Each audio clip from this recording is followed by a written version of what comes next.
Nkwaniriza nnyo mukwano gwange yonna gye weesinze okuwuliriza amayengo ga Yugi Updates TV. Olwaleero nina obusungu bungi olw'ensonga nti simanyi nsonga lwaki abakulembeze abasinga abamu lwaki baba balemera mu kibiina kyaffe ate nga bakimanyi nti nno baasala dda eddiiro nga bali ku bukulembeze bulala. Kubanga okimanyi nti nno bukulembeze bulala bwe bukutwala era bwe bukufuga ng'ekibiina ki tekisobola kukufuga, lwaki oba tovaayo n'olangirira n'odikirayinga nga owasaze eddiiro n'odda mu kibiina ekirala okusinga okubeera mu kibiina ng'ate oli mu kukisiiga enziro. Muganda wange gwe ali eyo ampuliriza, abakulembeze abamu beddeko basinga bajja nga tebalina wakuddukira nga babuliddwako ewaka ne mu kibiina, ngwe wantu wokka gye basigadde okwekwata kye kibiina kya National Unity Platform, era tekyakola nsobi tekyesigaliza ne kibakwata ku mukono ne kisobola okuba nga kibayoolayoola okusinziira wansi gye kyabasanga bagudde. Omwami ono gwe njogerako Mathias Mpuuga mujjukira bulungi, yava mu kibiina kya DP nga talina wasobola wadde kwekwata. Bwe yatuuka mu kibiina ne kimuyoolayoola ne kimukuŋŋaanya ne kimuzzaawo n'asobola okuba nga kati alimu embavu. Naye ebigambo byayogera oba byayogerera ekibiina, byayogerera President Robert Kyagulanyi Ssentamu eyamukwata ku mukono, tebiwoomya nnakabululu gwe mukwano gwange ali eyo ampuliriza. Kyenva nvuddeyo ntwale eddoboozi lino okuba nga ntangaaza abakulembeze baffe oba abakulembeze bammwe eri oyo gw'otwala ng'omukulembeze wo, okubanga abakulembeze bano tubalabirako ebintu bingi saako n'abaana baffe babalabirako ebintu bingi. So mu ngeri yonna wabaawo obukyamu, ekintu kyonna, ensonga yonna enkyamu ebeegenze mu maaso nabo eba ewa by'abaana baffe oba n'abakulembeze baffe abalala, ne batwala nti nno ekyo kye bakoze omuntu n'awaaba akikomintinze ng'akikoze tekirina ngeri ki bukyamu bwakyo bwe kiri. Gwe mukwano gwange ali eyo yeekuumira ku Yugi Updates TV. Kutegeeza kwanirizaako nnyo, webale egyo gy'otuusaako engalo. Kutegeeza mugana wange tewerabira ku subscribinga, agenda maaso n'okuba nga osubscribinga kuba lino eddoboozi njagala libeere nga ligenda wala nnyo, ate gwe ayina ekyo okinkolera ng'osubscribinga, kubanga wonna osubscribinga eddoboozi lino ligakuba ligenda wala nnyo libeere nga lisobola otutuuka ku oyo omuntu yenna ku bakulembeze baffe be twagala. Naye no channel we nasigala ng'eri wansi, amaloboozi gaffe gajja kukoma wansi, tegajja tutuuka waggulu. Naye njagala tubeere nga tusubscribinga nga tusharinga eddoboozi libeere nga ligenda wala nnyo gwe mukwano gwange eyeekuumira ku Yugi Updates TV. Nkutegeeza nti nno abakulembeze baffe nga yenze nkunnyonnyola baafuninamu omuzoogo. Walaba omuntu amukutteko alabira ddala nga naye afunye amafuta g'oyo omuntu aba amukutteko, atandika kubeera nga atandika kola bintu bivoola muntu oyo, kumussa wansi, kutandika na kumulinnyirira. Bino nno byatandika ddi? Embeera eno yatandikawo okuva omukulembeze wa National Unity Platform Robert Kyagulanyi Ssentamu yavaayo n'agamba nti nno musajja waffe obanga ensonga zagenze mu bukyamu, okusinziira ku Service Awards Commission ziri $5,000,000 embiranye eno weetandikira. Ate nga tumanyi bulungi omusajja ono omukulembeze wa National Unity Platform Robert Kyagulanyi Ssentamu teyeesemberezaako ddala kintu kiyitibwa nanguzi. Ekintu kyonna kyonna eky'okutwala ssente y'omunnayuganda ng'oyita mu ngeri y'okukumpanya obukumpanya takyetaagirako ddala, era yamuyita bulungi ng'era omuntu tukitwale nti nno ng'omwana gwe yalera, gwe yakwata ku mukono n'amugamba nti ensonga zino okyasobola ozivaamu mangu, kuba baatuulamu ka meeting awo mu kibiina, ng'ensonga zino osobola ozivaamu mangu, tugenda kubaakinga ng'ekibiina, tetugenda kuvaamu. Oge baali baagala kukozesa nsobi, naye weetonde. Naye Mpuuga kwolwo yalimba, sente yali yamala dda ozirya n'ozigyayo. Gwe mukwano gwange ali eyampuliriza. Ebigambo bino yabiwuliriza n'afuluma meeting egyo yasanga banne be Obedi Bwanika baani ne basobola okuba nga bamuwabya ne bamutwala mu kkubo ekyamu. Kati bamutwala mu kkubo ekyamu ekifo ng'omuntu Mpuuga mukulembeze, kubanga Mpuuga ono twali tumwesiga nnyo mu kibiina kyaffe, ng'era omukulembeze alina vision ey'omu maaso, alabirako ewala. Wano yandibadde avaayo ne yeetondera bannayuganda saako n'ekibiina, kubanga ensonga zaali zimaze okusoba nga tekyasobola kudda mabega. Naye ate abaamuwa amagezi n'atandika okuba nga akalakata ekibiina. Golowooza abakulembeze baffe kino kibatwala wa? mutuwa ekifaananyi kibi nnyo ffe ababalonda, kubanga tukulondera ku nsonga ndala ate mu ddakiika budakiika oba okyuse.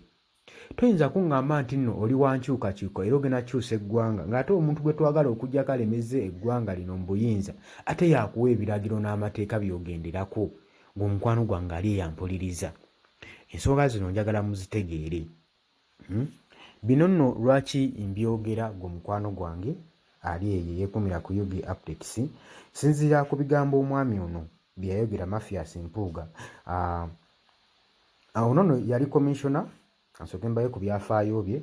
Omwami ono Mathias Mpuuga yali commissioner era former leader of opposition mu House in Parliament. Mathias Mpuuga njjukira bulungi nnyo mu kibiina kino, obukulembeze buno bwe yabujja mu kibiina kya National Unity Platform, era nammwe mukimanyi bulungi nnyo oba mukitegeera. Naye bwe yabadde ali Emityana district, Mpuuga mu bigambo bye ebizito yavuddeeyo n'amaakinga ebigambo bino wammanga ng'alinga akola ataaka ku kibiina kya National Unity Platform ssaako n'omukulembeze, ng'ekigendererwa kye ayagala kutuusa message ndowooza eri mukulembeze. N'asooka ayogerera ekibiina kino amafuukuule, era mu bigambo bye yagambyewo ati Mpuuga nti abatamiivu ssaako n'abafuuyi b'enjaga tibali capable kubeera nga bajjako omukulembeze Yoweri Kaguta Museveni. N'agamba nti nno mugambe abo bonna abagezaako okwaspiralinga ekifo ky'okubeera omukulembeze balekeraawo okugenda mu mabaala, balekeraawo okubuuzinga, balekeraawo okufuuwa enjaga oba buulira ebigambo ng'ebyo. Era n'apointinga nti Pulezidenti Yoweri Kaguta Museveni, kati wano we wali ekinyusi, byo byonna nga akamala obyogera, kale obyogedde ng'omuntu ali mu kuwabula, ate mu ddakiika emu n'oleeta statement eno egamba nti nno yazze n'anukulayo Pulezidenti Yoweri Kaguta Museveni. Mbu n'agamba yayogeddewo ati mu bigambo yabyogedde mu Luzungu. Uganda longest serving leader whom he is determined to see removed from office remain constantly sober. Unlike his own party president Bobi Wine, before entering politics, Bobi Wine was known as a marijuana smoker during his music career. Agambye nti nno omusajja omukulembeze ono gwe twagala okuba nga tulesawo ofiisi, mbu ye eva abeera soba, takozesangako wadde kitamiiza, talinga omukulembeze Robert Kyagulanyi Ssentamu nga tannayingira byabufuzi. Kwegamba ebigambo bye akontradictinga n'ebigambo bye nga tannayingira byabufuzi. Yali amanyikiddwa nga omufuuyi w'enjaga, omuntu omutamiivu, bye bigambo bya Mpuuga ng'akyali mu music career ye, ng'akyali mu industry y'okuyimba gwe wange ali eyo. Naye okitegedde yali akyali nga tannayingira byabufuzi. Kakati Mpuuga muganda wange kyenjagala okutegeeza, gwe nga tonnayingira byabufuzi wali okola ki? Ye n'ekirala, wabiyingira ebyobufuzi ng'omwami tannayingira byabufuzi, wali ludda wa? Ebifo biwalimu wali obiraba? Ani yali asobola okulonda nga leader of opposition? Ani yali asobola okulonda nga commissioner? Lwaki bano b'oyita abatamiivu be bamu bwe walinda bajje ku bukulembeze ne batuuka ku point gy'otasobola tuukako ne basobola okuba nga bakulonda ku ntebe eyo n'ebyo bifo by'oweeyagaliramu essaawa zino, ate eyo mw'ovudde n'osinziira n'otandika okubbogerera amafuukuule. Ye bw'oba ng'okyali mu memba wa kibiina kino, lwaki oba okulitisayizinga nnyo abantu b'ekibiina ekirala be bakuwa ebiragiro? Lwaki oba toyimirira wamu n'omukulembeze wo? Kubanga obukulembeze bubanga magye, tosobola kuva ku muntu akomandinga komandawo neeba waliyo kati magye bakolawe bati. Olina okubeera mubeeramu kapiteeni, mubeeramu ne jeno. Jeno nawaava eri naawe ebiragiro. Nga kapiteeni akutwala mu battalion eyo gy'olimu tannakuwa kiragiro, tosobola kukola bya jeno byakulagidde. era osooka kugendera bya gundi bya kapiteeni kubanga yali ku siini yamanyi ekigenda mu maaso. Ebyoli by'otwala tamanyi na kiri ku siini. Kati kankulage kino ekintu, abakulembeze baffe abali mu bifo ebyewaggulu tebamanyi kigenda mu maaso eno wansi mu gurawundi, wabula ate bano abakulembeze baffe ab'owansi be bamanyi ekigenda mu maaso eno wansi. Kati olina ngeri ki gy'owulirizaamu omukulembeze oli ali waggulu nga n'ekiri wansi takimanyi. Wuliriza nti yayogedde naye ate ogambe ali mukama wange kati antwala wano, kikyagamba songa eno agirabya atya? Nze ŋŋamba twandibadde twewa respect mu ngeri ng'eyo otujja okusobola okuba nga tukyusa eggwanga Uganda, okubanga tulabira wala tubeere ne vision. Ng'omukwano gwange ali eyo ampuliriza. Bino ebigambo Mpuuga yamaze obyogera, nze mbiwa byonna byonna birabika bulabi nga biri mu kwataakinga kibiina na mukulembeze wa kibiina kino Robert Kyagulanyi Ssentamu. Ensonga zino nali sigenda zijjayo zibagamba kuba zajja emabegakaawo, naye nalabye Pulezidenti Robert Kyagulanyi Ssentamu yavuddeyo n'akomentinga ku nsonga eno, era naye ngenda mubaleetera ku biki bye yayogedde ku nsonga eno, ku bigambo ebyawanduddwa Mpuuga ng'ali mu Mityana disitulikiti ng'omuganda wange bye yabadde agezaako okulambulula n'ekinyusi kye yabadde agezaako kwonako ng'omukwano gwange yeekumira ku Yugi Updates TV. Gwange nkutegeeza nti nno teweerabira ku subscribinga genda maaso n'okuba nga osharinga eddoboozi lino lisobole okuba nga lituuka wala. Njagala abakulembeze baffe mutwalenga mubeere exemplary. Wabaawo ensonga zibakuwabuddemu tekiba kikyamu, tegeera ensobi yo. Ate nze neebaza nnyo mukulu Bobi Wine Robert Kyagulanyi Ssentamu okuvaayo n'akulisazizinga ku nsonga eno ey'okugabana akasiima ako. Singa teyavaayo Mpuuga, singa tomanyi wooli, singa n'ekibiina tomanyi gye kiri. So nze kye ŋŋamba, everything happens for good. Buli kintu kibaawo olw'ekirungi, kibaako n'ekirungi kigenda okuleeta. Kati kyakutangaaza nnyo Mpuuga okubeera ng'omanyi kati kaaluriyayo gy'ekutwala n'okuba ng'omanyi ky'ozzaako, lwakuba ate obikola mu nsobi. Ng'omukwano gwange eri yampuliriza, waliwo kabaka omu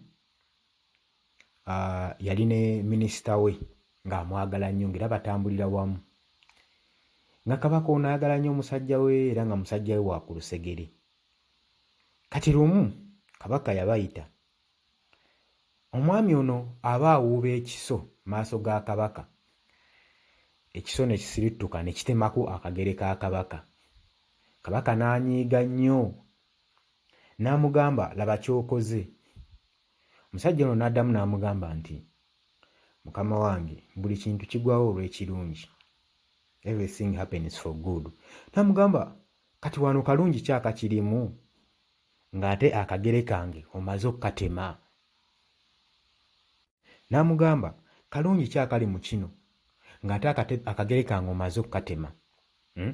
Waliwo ebintu ebijja nga bikyamu mu maaso gaffe, eno message egenda eri bakulembeze, naye nga mu kintu ekikyamu ekyo mulimu ekirungi ekigenda kivaamu. Abasinga kati we tukolera ensobi tutunuulira kikyamu kiki kirimu, tetugenda buziba kutunuulira kirungi ki ekinaakivaamu. Ate kikutwalira kisa okutegeera ekirungi ekinaakivaamu, kubanga ebirungi biba byekukuse mu kibi, mu kikyamu ekyo ekiba kikoleddwa. Ebirungi byekusika nnyo mu kikyamu ekyo ekiba kikoleddwa, ne biba nga si byangu byakutegeera gwe mukwano gwange ali eyampuliriza. Ekyo oba okikootinze bulungi. Kaakati kabaka ono yanyiiga nnyo era n'akwata musajja we nfanfe gwe yali atambula naye, gwe yali awulira ebyamaani, n'alagira baggaadi bamukwate bamuteeke mu kkomera. Gwe mukwano gwange ampulira. Era minisita ono baamusiba. Kati lumu amazaalibwa ga kabaka gatuuka, kaali kalombolombo kubanga amazaalibwa ga kabaka ono bwe gatuuka bagendako mu kibira okuyigga, era booganayizinga bulungi. Ku luno omusajja waabwe teyaliiko nfanfe, era kabaka kyamuluma kuba musajja we yali mu kkomera, naye nga bwali busungu yanyiiga nnyo n'amuteeka mu kkomera. era kyatwalirira emyezi 8. Kati organizinga ne bagenda okuyiga nga bulijjo enkola we zibeera. Kati baba bagenze okuyigga, Kabaka ajjukira ku luno yali atambudde yekka kuba ye muntu yekka gwe yali yeesiga, era ku mbalaasi ye yaliko bw'omu. Kati baba bayigga ng'omumanyi mu kibira okuyigga buli omu akwata eno n'ataayiza eri n'ataayiza eri. Kati ye endogoyi ya Kabaka yava ku lugendo n'ebula gye yayiggira, bali ne bamuleka. Eyo gye yasaalimbira gye yasanga amawanga agaamukwata, ne bamutwala mu bwakabaka bwabwe. Kati mu bwakabaka bwe baamutwalamu balina akalombolombo nti omuntu gwe basanga mu kibira mu kaseera ako yeebeera saddaaka yaabwe gye baba bagenda okukola. Era Kabaka yakwatibwa n'atwalibwa ku olota webakolera saddaaka, nga n'olulimi ne boogera talutegeera, ng'agazaako bagamba ndi Kabaka nga tebawuliriza. Ne bagamba tulina okukola saddaaka yaffe ekole ki eggwe. Kati baba bagenda omusaddaaka, ne bagenda ne bakebera akagereke ng'akamu tekaliiko. Bwe basanga akagere kano nga tekaliiko, ne banyiiga nnyo, ne bamusumulula n'omusumulula nga banyiivu. Mu bigambo bye bagambanga tebasobola kukola saddaaka, already saddaaka yayiwako edda omusaayi. Kitegeeza saddaaka eno si njigivu. Era ne bamuta, ne bamuwa endogoyi ye, n'akwata ekkubo n'addayo mu bwakabaka bwe. Kabaka we yali yakatuuka mu bwakabaka bwe bamwaniriza kuba yali abuzeewo akaseera. Ne bajagaza nnyo, ne bajaguza. N'abagamba nti nno kujagaza munjaguziza, naye mugende mumpitire omusajja wange olwayise emyezi 8. Musajja we ne bamuta. N'ajja mu maaso ga Kabaka, Oweekitiibwa ompitidde ki? Mbadde nkyasaavinga kibonerezo kyange kiwampa eky'emyaka 3. N'agamba bakute bakolereyo n'akabaga. Wali mutuufu okuŋŋamba nti buli kintu kigwawo olw'ekirungi, everything happens for good. Nali simanyi kalungi kagenda mu kuva mu kino. Singa tewantemako kagere mbadde ngenda kufa, kuba abantutte sajja bampamba ne bagenda bankoleko saddaaka, ne bantwala nga saddaaka, naye bwe baakebedde akagere kange nga tekaliiko, kwe kunta. Era singa kati ndi mufu, nkwebaza olw'okuba nga watemako akagere kange. Naye Kabaka n'amugamba, naye waŋŋamba nti buli kintu kibaawo olw'ekirungi, nti everything happens for good. Gwe mukomera gy'obadde gye nakuteeka, kalungi ki kojjeeyo? Kubanga baamuleeta Kabaka n'amugamba, gwe mukomera gy'obadde, kalungi ki kojjeeyo? Kubanga waŋŋamba everything happens for good, nti buli kintu kigwawo olw'ekirungi. Gwe kirungi ki ky'ozzeeyo? Kubanga nze ekirungi kyenfunyemu kisaamanya nkirabye nti akagere kano kuwantemako kasevinze obulamu bwange. Gwe gy'obadde mukomera oggyeyo kalungi ki? Kubanga ŋŋombo oyo gy'ogamba nti everything happens for good. Musajja kyaba atunuulira Kabaka n'amugamba, Oweekitiibwa, singa tewanteeka mu kkomera, oba singa saatema kagere kaako kugenda mu kkomera, ssaawa zino nze yandibadde omufu. N'amubuuza lwaki? Kubanga ekyokunteeka mu kkomera kyannyambye nnyo nnyo nnyo, era nkyebaliza Mukama. Kubanga nali musajjawo nfaafe nga nkutambulira ku lusegere, nga buli gy'olaga gye ndaga, tutambulira ku mbalaasi emu. Ne kwolwo olunaku lwe bakwata ng'ogenza okuyigga, nandibadde naawe. Kitegeeza bandisanze akagereko nga tekaliiko, nze yandifuuse saddaaka kubanga nze ate akagere kange kaaliko. N'agamba era y'ensonga lwaki buli kintu kigwawo olw'akalungi. Nagaki ekirungi ekikiriko nti nze kati nange nawonye ku lwakunteeka mu kkomera, Mukama wange. So mbawadde sitoola eyo okulaga abakulembeze baffe nti buli kintu ekigwawo kibaako ekirungi, naye kikutwalira kisa okutegeera ekirungi ekiri mu kibi ekyo ekiba kiguddewo. Njagala abakulembeze mutandike okutunuulira ebizibu, mutunuuliremu ekirungi ekikirimu. Muleme kugulumiza nnyo kibi, kukigezza nnyo, kuba buli w'otunuulira ekibi oyongera kukigezza. Tunuuliramu kirungi kigenda kivaamu na solution yaakyo. Buli w'obeera ng'ogudde muzibu, tunuulira nnyo solution, oleme kutunuulira nnyo kizibu, kuba buli w'otunuulira ekizibu oyongera kukigulumiza na kukugejjako.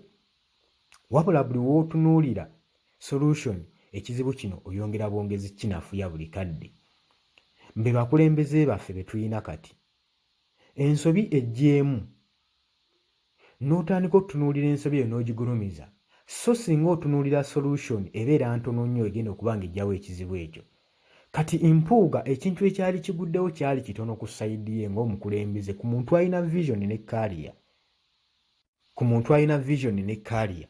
Yandibadde atunula butunuzi n'agamba kano akasonga katono nnyo, ngenda kakolawo enti kabeere nga kavaawo, abantu bange abalonzi bange nabo bantu bategeera. Munnange nno bano abantu abalonda si lwakuba nti baba bakulonze nti gwe asingayo amagezi mu bo. Baba bakulonze just nti bakwesize osobola okubakulemberamu n'okulemberamu ebiteeso byabwe, ensonga zaabwe n'ozitwala eyo. Naye ekibaleetera obuzibu mu abamu bagenda ne babalonda ne mulowooza nti gwe bano okoddeyo ng'abadde asinga amagezi mu society. Ekyo mukirekeraawo. Mukimanye nti bano abantu abalonda bagezi nnyo, nabo be muvujjirira omusimbi okubawagira nga waliwo ensobi. Nabo bategeera, batuuka ekisaga musajja adde yakoze wati n'ekiri bwe kiti. Ensi kati weetuuse yava dda ku bukulembeze bw'amasuuti n'amataayi. Ensi kati bwongo tunoonya oyo ali capable, ani oyo alina effort, ani oyo ali determined okuba ng'atwala eggwanga mu maaso. Kati ekintu kye njagala okugamba kiikino, okimanyi nti mu America ne bajjako omukulembeze ne bateekako embuzi, era esobola okuba nga eggwanga eryo ligenda mu maaso. Lwaki? Titukyalonda masuuti. Mwe abakyalemedde mu bukulembeze bw'emabega balonda amasuuti n'ebitabo, yemmwe abalemezzaako eggwanga lyaffe okuba nga liseerera buseerezi nga terikulaakulana buli kadde. Habula tulonda abo abalina obusobozi. Nze singa nalina obuyinza ne mu paaliyamenti nanditaddeyo abantu abataasoma, kasita babeera nga balina ideologies ezitwala eggwanga mu maaso. Nnondayo abantu abataasoma, kasita baba nga balina ideologies ne idea n'obusobozi obutwala eggwanga mu maaso, ekyo kye tuleetaaga. Tukyetaaga nnyo oluzungu lungi. Gwaddeyo n'ogamba nti nno osomye, obadde mu paaliyamenti emyaka kimanyi emeka, ffe si bye twagala okuwulira. Twagala olina obusobozi, wabaawo ensobi ekizibu ekizo gisolovinga otya? Kati mpuuga nga kino ekyamutuuse kakisolovinza atya, kyandolinza atya? Kimusinza obunene oba kisinza obuzito? Ne kati wenjogerera embeera nze ndabira ddala nga mpuuga emusinza obuzito. Si ekika ky'abakulembeze bye twetaaga. Gye bivuddeko tubadde tukulankinga okuba nnyo, naye ndowooza nga ekibiina kya National Unity Platform ate kyendabyemu, ambulera yaakyo ebikkirira nnyo emitwe gy'abantu abamu etutasobola bategeera ki kye bali. Oba ekyo ensonga okitegedde? Waliwo ebintu ebibikkirira omuntu ne bimukuumira awo, ne tutasobola tegeera butya bw'ali, ne tutasobola tegeera ki kyayinza ne kyatayinza. Gwe mukwano gwange ali eyo. N'ekibiina kye kirina okwebuuza ku bantu bano abasinga abaava mu bibiina ebirala, nsonga ki ezaabajjayo? Nze ŋŋamba bwe kiba nga ebibiina byabwe bye baavaamu byabalema okukwasaganya, yagenda n'akivaamu nga talina bw'ali, kitegeeza omuntu oyo abeera bad influence. Eiza yandikola ebintu bibiri, otwala ekibiina mu maaso oba okizza emabega, ate nga ku high extent nze kyendaba omuntu oyo aba atwala butwazi kibiina mabega agezaako kikkiriza. Nga bwe yakola kiri kyavuddemu, abantu abo tubeere nga tubeegenderezanga. Baleme kujjanga mu society zammwe, mu constituency ezo ze mubalonderamu, nga bamaze okukola ensobi ne babakolera zippate, ne babaleetera ebijju, ne babattira ente, ne babagabula emmere, ne mukkuta, ne mubongoota, ne batandika obbagamba ebigambo byabwe nga mubongoose, ne mabitwala. Mulemenga okukkuta emmere ey'abakulembeze ku bubagwe baba bategese, musigale nga mutegeera nga muli soba. Kijja kunnyuma nnyo ka vidiyo kano obukatasharinga, na kusubscribinga kuba eddoboozi lino lijja kuba terina gye ligenda genda. Wabula gwe nyambaako kasheyalinge, osubscribinge, okomentinge, olayikinge lisobole okuba nga ligenda ku buli omu. Kubanga eno message gye mbawadde si ya bulijjo. Message ngibawadde lwa nsonga nga ndaba mu bakulembeze baffe mulimu ebirumira. Oba okitegeera, okulembera eggwanga n'ensi tekyetaagisa nnyo bintu bingi. Twetaaga bitabo bingi, twetaaga luzungu lungi, twetaaga kumatiza nsi. Abasinga tuba tetwetaaga na kuwuliriza excuse zaabwe kubanga ebikolwa byabwe already biba byatulaze dda amazima gaabwe. Oba okitegedde, ebiseera ebisinga teweetaaga kuwuliriza excuse zaabwe kubanga ebikolwa byabwe biba byamaze dda okulaga amazima gaabwe. Oba ka point okategedde bulungi nnyo. Kati so tubeere vigilant ekimala, tubeere bulindaala eri ku bakulembeze abajja ne beefubitika mu bibiina byaffe. Tuyige okumanya omuntu ky'ayinza ne ky'atayinza. Ngenda kuba nkuleetera Robert Kyagulanyi Ssentamu, tovaako.